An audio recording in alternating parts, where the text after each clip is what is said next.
Despite the recent housing market data, which shows low inventory and higher interest rates, people are still moving. According to a recent report from Gravy Analytics, plenty of people are still moving, and this is what they are looking for in their move: cities with lower housing costs. People are moving to more affordable areas, and this may mean relocating to another state or region. They want to live where they vacation.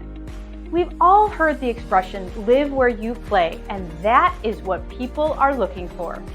Whether you want to hike in the mountains or live near a beach or countryside, people are moving to areas that were once thought of as vacation spots. It seems that remote workers are the key demographic of people who are taking advantage of this. Yup. Current data shows more remote workers are moving to more affordable areas and not worrying about commutes and how far they are from the office.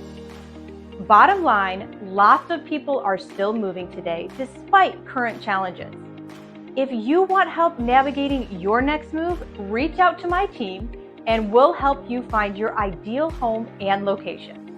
I'm Lauren Apicella, team lead with August Home Group, powered by eXp Realty, and we are excited to help elevate your lifestyle.